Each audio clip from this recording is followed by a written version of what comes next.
And welcome back to America Can We Talk. I'm Debbie Georgatos. As I mentioned before the break, we have a guest joining us this segment.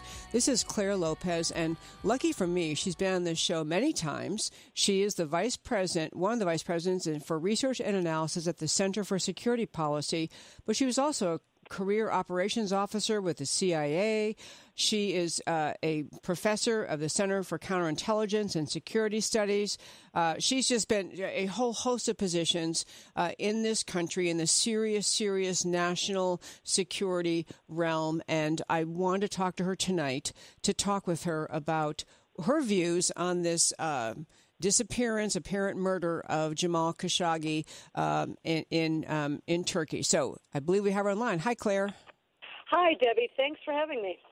I love having you. I always tell you, when you're on, I'm taking notes because you're just so full of information. I love it. But I want to jump in. This is one of the biggest stories, obviously, of the week. And this Jamal Khashoggi, who was an occasional columnist at the Washington Post, and he went into the Turkish embassy or the Saudi Arabia embassy in Turkey and never came out again.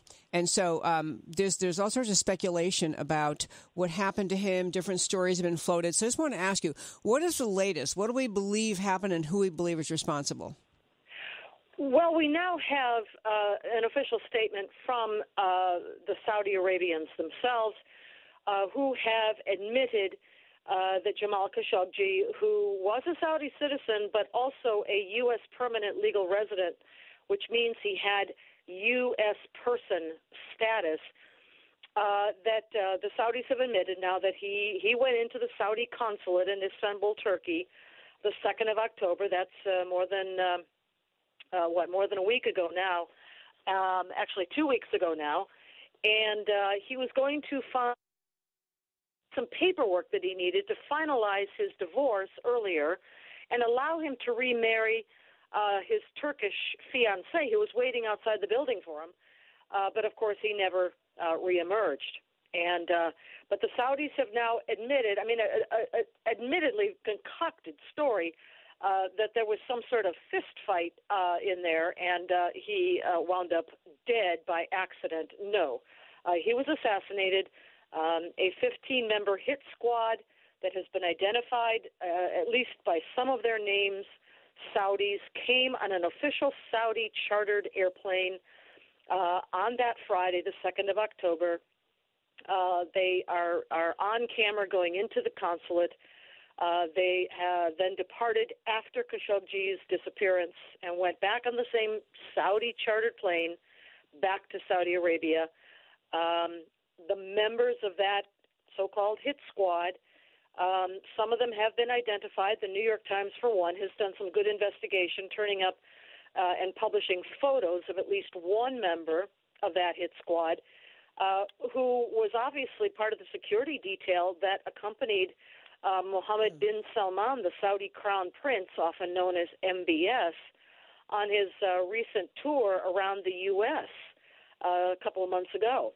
And others have been identified by the New York Times and others as part of the MBS security team. So there seems very little doubt that Jamal Khashoggi was murdered inside that Saudi consulate in Istanbul. I'm glad to have you. There have been so many stories floating around, and some of them quite grotesque in terms of describing the way in which he was murdered. But moving on from that, I want to talk a little bit about foreign policy. What happens in America? We have identified in America, we don't have a lot of friends in the Islamic world. Saudi Arabia has been considered among our main allies. It was President Trump has reached out to them, and actually this MBS Saudi Crown Prince gentleman has been trying to modernize. Saudi Arabia still has Wahhabi Islam. It's a very extreme form of Islam. He's been trying to moderate. So they've been kind of our friend. So what is the next step America should take in given that Saudis are our friends, but this is a horrific thing? Well, I would never call the Saudis our friends.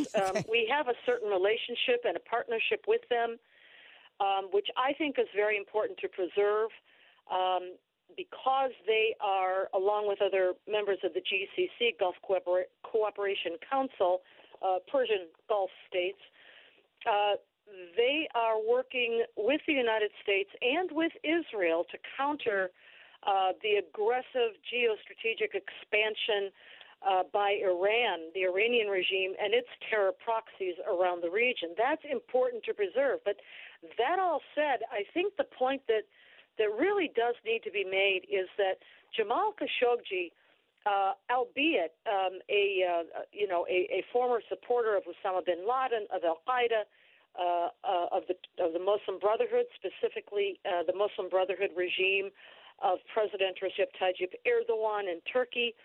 All that aside and all true, he was a U.S. person, and that status needs to be defended if it's going to mean anything in the world. You don't go around offing a U.S. person with no consequences. So I really hope that the President Trump will stick to his word when he said that there must be severe punishment if and when the evidence shows that the Saudis are responsible for Khashoggi's murder, his death inside of that consulate.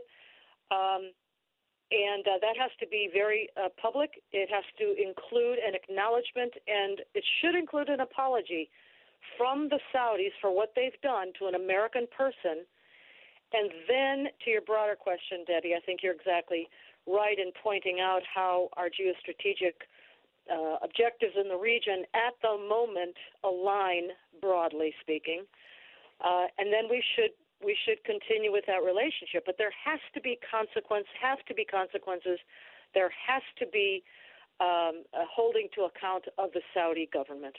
Does this help in any way the argument in America that we need to, there's always an endless push to try to get the Muslim Brotherhood designated as a terror organization? And I know that this Khashoggi was supportive of it. I don't know whether they're going to be proven to have any possible involvement in this, but does this help that effort to get Muslim Brotherhood designated as a terrorist organization? No, I don't think so, because we know now through their own admission that the Saudis are responsible for this murder. As you said earlier, the Saudis under MBS are undertaking a certain number of reforms inside of the kingdom, including economic reforms, but also some social ones. They have gone after the Brotherhood. They have gone after the Wahhabi clerical establishment. MBS has a bunch of them in jail. But it's not because they differ in any way on basic Islamic doctrine. They both are exactly in alignment on that. There's nothing extremist or radical about Wahhabis or the Brotherhood. It's straight up the middle, just absolutely normative Islam that they all believe in. But it's a power struggle inside the Kingdom of Saudi Arabia, as well as between the Kingdom of Saudi Arabia and the Turks, who are aligned in an axis, if you will, with Iran and Qatar in the Gulf. And so this is about power. This is not about Islam.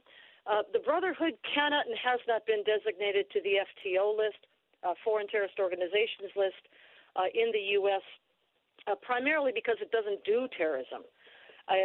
There has never been an act of terrorism carried out on orders directed by the Muslim Brotherhood against the United States or Americans.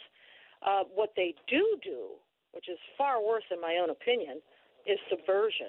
It's way more deadly because we're not prepared to deal with it. Yep. Yeah. I only have a minute here left, but one other thing I was reading as this story has been unfolding about how much America actually supplies the Saudis with military equipment. I think the number was 100 million or something contracts we have pending with them. Is that something as a way, that's some way we can punish them, is to pull back on some of our supplying of military supplies to them, or is that not wise? Well, it could be a way, and I've heard it suggested, but the president himself, President Trump, has ruled that out, primarily because so many American jobs depend on those military sales to Saudi Arabia.